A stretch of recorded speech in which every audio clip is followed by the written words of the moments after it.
Hello FNF fans, my name is Toy Freddy and welcome back to another video, and today in this video I'll be talking about my top 10 worst Minecraft minigames. Since last week I did my top 10 best, it's time to show you my least favorite and why.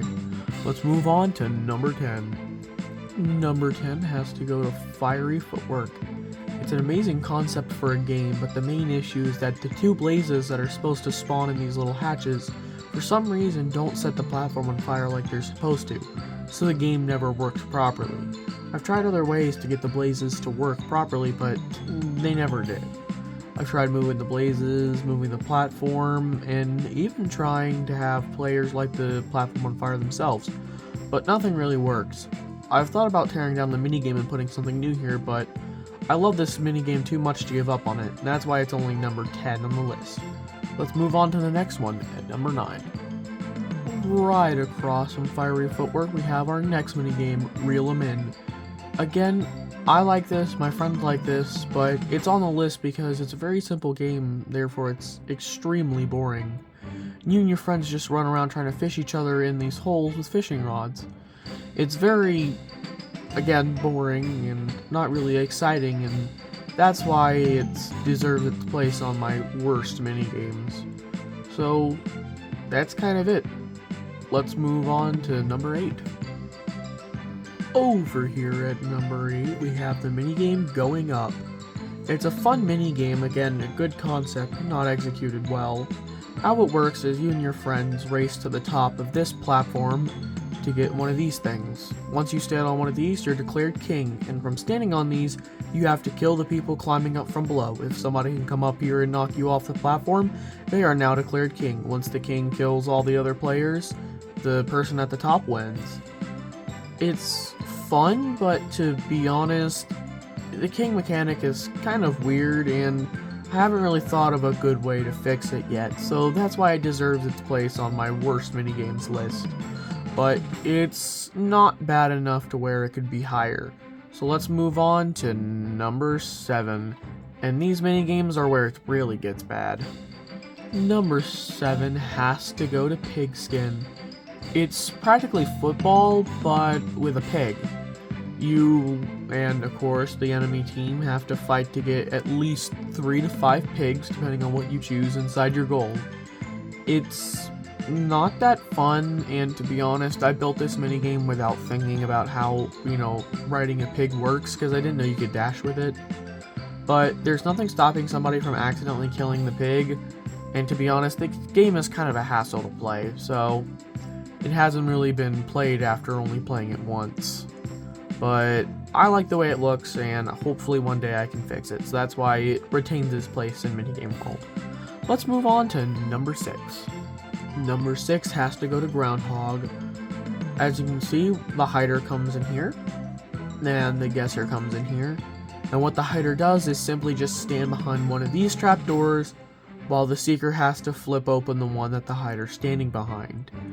The reason it's on this list is because, well, it's boring and it sucks. So that's why it deserves its place on my worst minigames. It's technically just an easier version of hide and seek, which is actually kind of funny because I have it directly next to one of my hide and seek maps. But yeah, that's kind of it for Groundhog. Like I said, it's small, boring, and there's not much to it. Let's move on to number 5. At number 5, we have Snowdown. This is one of my newer minigames. Actually, this is my most recently built minigame, so it's sad to see that it's already made its way on my worst list. How this minigame works, I think you can tell it's very clear. You have to knock this sulfur cube into your opponent's goal. First to 3 or 5 points wins. Of course, you start on these platforms, you're given a normal diamond sword, knockback 1 and knockback 2 to try to hit at different distances. Now, I did have to change this minigame a lot, like putting a barrier block roof on it. Of course, barrier blocks are invisible, so you can't see them right now. I also had to put barrier blocks through here, so every time you start the minigame, you have to bury these off, so that way it can't bounce out. But it's very frustrating to get the cube in the goal, and to be honest, I've tried different blocks inside of it, and it's sad that that block is the only one that, works the best. So it's sad to see a new minigame already make its way onto my worst list, but hopefully it has room to grow in the future. Let's move on to number 4, which is actually right here. Number 4 has to go to Bobat. It's an old minigame of mine, actually belonging to my very first version of Minigame Land, where you just simply stand on these platforms, shooting the other person with bow and arrows. But of course you can hit these targets to activate potion effects to make it so that way, well, they'll have to move to this one if all of them are activated, causing different effects. I have to add lanterns because my friends couldn't tell if the arrows actually hit the targets, which I think it's kind of obvious if they do because a potion will happen.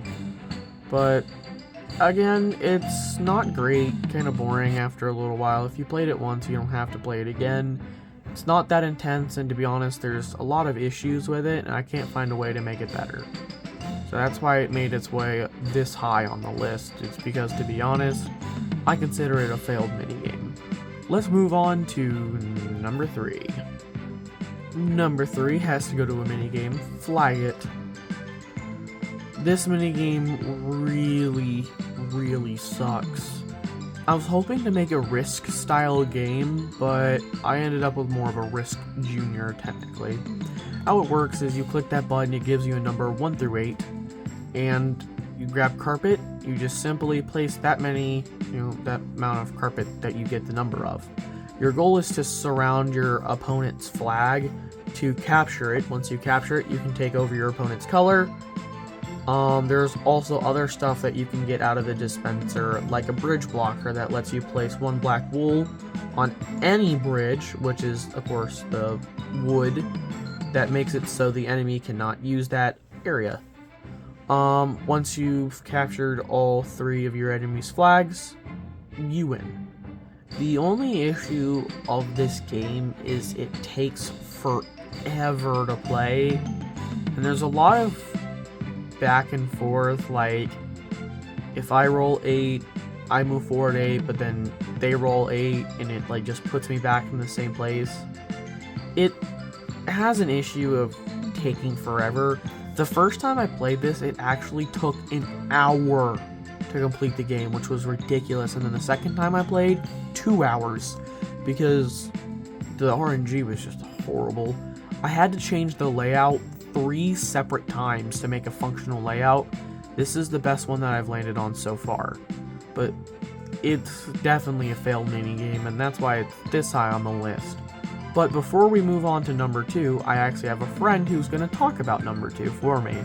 So, take it away. Thank you for having me, Freddy.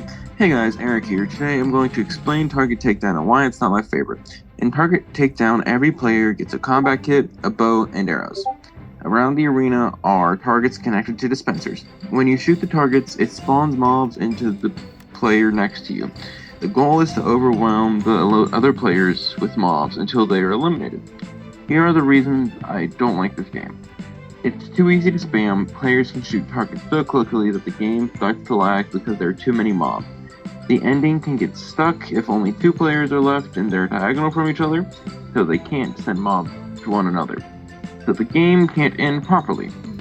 The original fix did not work because when the game was first made, there were doors connecting every player so the last 2 could fight each other. Unfortunately, people did find a way to abuse this by leaving the area and attacking other players directly when they weren't supposed to, so the doors had to be removed. And that's why Target Takedown is not the best. Okay, back to you, Freddy, for number 1. And for number 1, we have Try the Tide. Now, this is the updated version of it, because my friends hated it so much, but you can see my other versions of it in my old Minigame World videos, where I go over all my games.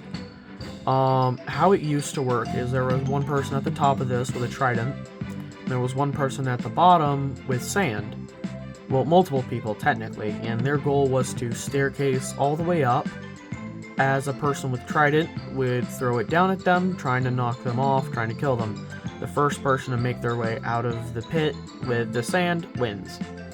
And my friends hated it. In my opinion, they hated it because they were just bad at the game. It sucks to suck. But now I made it so that way it's equal. Of course, there are 4 people. Each person gets sand and tridents. Your goal is to be the first one to staircase out, while making sure everybody else doesn't make it up before you. Hopefully the new version of Try the Tide is a lot more popular than the old one, but the old one was hated so much that it has earned its place as the #1 worst minigame I have ever built. In my opinion, if I could and if my friends would let me, this thing would be #1 on my top 10 favorites. But nope, it's hated so much that it has made its way to #1 most hated. But yeah, that is my top 10 worst Minecraft minigames. Thank you so much to my friend Eric for joining me. Please go check out his channel. I know there's not much to watch, but he's trying. That's kind of it. Hope you enjoyed this video. If you did, please like, subscribe, comment, let me know what you want to see next time, and yeah, that's it. So yeah, oh, sorry about this, I forgot to mention, I'm bringing back the plush videos. I know it's been a while and all my old plush videos will not be canon to the new series, but yeah, I'm already in the works of that video, so I hope you enjoy it when it comes out. And sorry I sound so tired, I'm recording this at like 4 o'clock in the morning. So yeah, that's it. Like, subscribe, comment, and I'll see you next time. Bye!